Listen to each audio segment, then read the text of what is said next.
Welcome to The Explainer. Today, we're not just talking about routine flights. No. We are diving into those hard-stopping moments in aviation, where everything is pushed to the absolute limit, where the line between a safe landing and a catastrophe is just razor-thin. You know, this quote really gets to the heart of it. Every single flight is this incredible balancing act, right? It's mechanical precision and human trust. But what happens when that balance just shatters in a heartbeat? Well, that's what we're here to find out.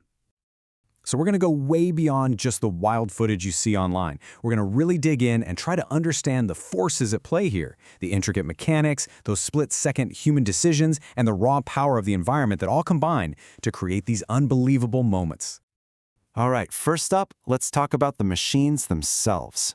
We're going to look at what happens when the very tech that's supposed to keep us safe it suddenly and catastrophically fails. You see, a mechanical failure, it often starts with just one tiny thing going wrong. But the really terrifying part? It's how that one little breakdown can kick off this insane chain reaction that absolutely nobody sees coming. And look, this isn't just some theory from a textbook. These are real-world examples, and they show you that failure can strike at any moment, at any altitude. From engine trouble over a packed highway to a structural failure during landing, no phase of flight is ever truly immune. I mean, look at this. This perfectly captures just how fast an emergency in the sky can become a problem on the ground. You're just driving to work, right? And the next thing you know, a crisis from 3,000 feet is unfolding right in your lane. And this is just a horrifying irony, isn't it? The very machines we sent to help, the ones flying into danger to save people, they can become part of the disaster themselves. It's just tragic. Okay, but it's not always the hardware's fault, right? Beyond the metal and the wires, we find the most complex and the most critical factor in any cockpit, the pilot, the human element. And right here, you see the two sides of that exact coin.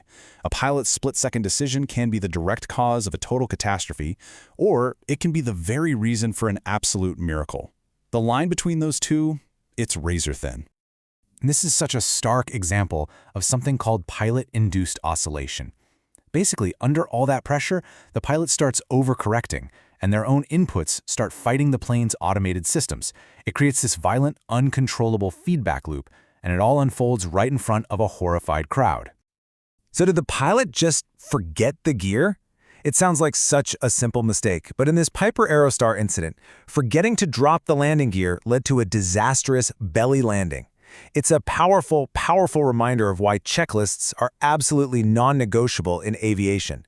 They are the last line of defense against our own human error.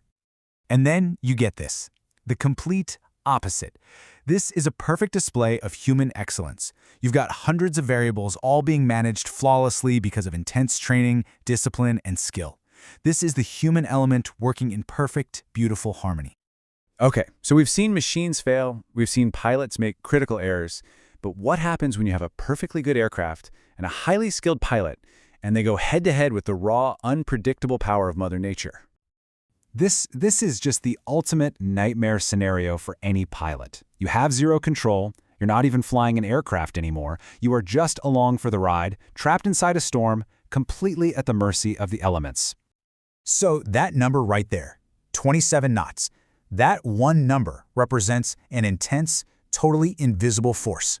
We're talking nearly 31 miles per hour of wind just slamming into the side of the plane. For a little Cessna, that's like trying to take off in a hurricane. You're literally fighting an opponent you can't even see. This incident near Lake Hood is just a perfect case study. Right after takeoff, an invisible gust of wind changes everything in an instant. The pilot fights back, does everything they're supposed to do, but in the end, nature gets the final say. The fact that every single person walked away from this, honestly, it's nothing short of a miracle. So, after seeing all these harrowing moments, what do we actually learn from them? What are the big takeaways when you're staring right at the brink of disaster? You know what's just incredible? It's the speed. The sheer speed at which this all happens. An entire flight's fate, the tiny difference between a routine landing and a total disaster, it's often decided in just a few critical seconds. And this just reminds us that even when absolutely everything has gone wrong, the plane is going down, maybe it's even on fire, the story isn't always over. That human instinct, that training, and yeah, sometimes just a little bit of sheer luck can still make all the difference. This quote, it's from a Black Hawk crash on a mountainside, and it just perfectly captures the feeling. I mean, logically, it should have been a complete tragedy, but somehow, against every single odd, it became a miracle. So, in the end, all of these terrifying incidents, they actually serve a really critical purpose. Every single one is a lesson that gets studied relentlessly, frame by frame. Investigators pore over every bit of data to figure out what went wrong. And that leads to better designs, stronger safety protocols, and smarter training, all to make the sky safer for all of us. And that's really the question we want to leave you with. In that one split second, what truly separates a miracle from a catastrophe? Is it the training, the technology, or is it just plain luck? The answer, it seems, lies somewhere in that incredible and sometimes fragile balance of all three.